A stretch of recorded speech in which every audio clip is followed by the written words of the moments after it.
സ്വാഗതം ജനഹിതത്തിലേക്ക്. കേരളത്തിന്റെ ജനവിധിക്ക് 9 നാൾ മാത്രം അവശേഷിക്കെ പ്രചാരണം കൊടുമ്പിരിക്കൊള്ളുകയാണ്. ഇത്തവണ തിരഞ്ഞെടുപ്പ് പ്രഖ്യാപിക്കും മുമ്പേ മുന്നണികളോടൊപ്പം ചർച്ചയിൽ നിറഞ്ഞു നിന്ന ഒരു ചെറിയ പാർട്ടിയാണ് ഇപ്പോൾ വളരെയധികം ശ്രദ്ധാകേന്ദ്രമായിരിക്കുന്നത്. Social democratic party of India അഥവാ SDP ആണ് ആ താരം.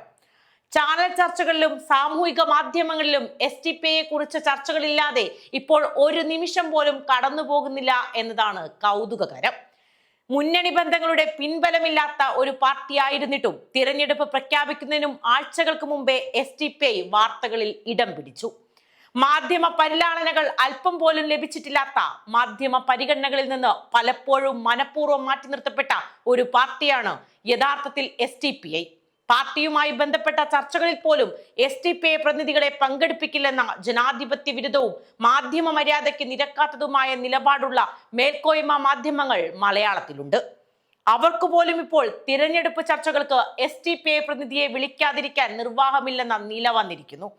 നിഷേധാത്മക റിപ്പോർട്ട് നൽകാൻ ഉദ്ദേശിച്ചാണെങ്കിൽ പോലും SDP നേതാക്കളുടെ ബൈറ്റുകൾ ഒട്ടുമിക്ക ചാനലുകളും കൊടുക്കുന്നു എന്നത് തിരഞ്ഞെടുപ്പിലെ SDP സാന്നിധ്യം അവർക്കൊന്നും കണ്ടില്ലെന്ന് നടിക്കാനാവില്ല എന്നതുകൊണ്ടാണ്.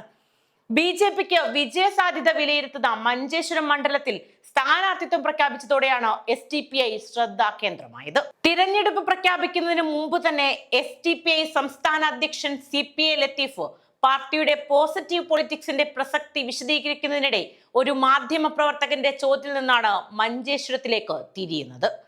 മുന്നണികളുടെ BJP വിരുദ്ധതയുടെ പൊള്ളത്തരം തുറന്നു കാട്ടിയ അദ്ദേഹം BJPക്ക് ജയസാധ്യതയുള്ള മണ്ഡലങ്ങളിൽ LDFും UDFും പൊതു സ്ഥാനാർത്ഥികളെ നിർത്തിയാൽ പിന്തുണയ്ക്കാമെന്നും ഇല്ലെങ്കിൽ അവിടെ SDP സ്വന്തം സ്ഥാനാർത്ഥികളെ നിർത്തുമെന്നും പ്രഖ്യാപിച്ചെടുത്തുമെന്നുമാണ് സംഗതികളുടെ തുടക്കം.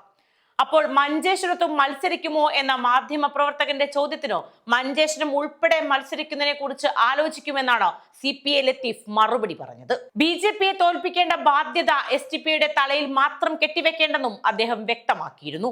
മഞ്ചേശ്വരത്തെ സ്ഥാനാർത്ഥി പ്രഖ്യാപനത്തോടെ പലരുടെയും ഫാസിസ്റ്റ് വിരുദ്ധ രോഷം അണപൊട്ടിയൊഴുകാൻ തുടങ്ങി.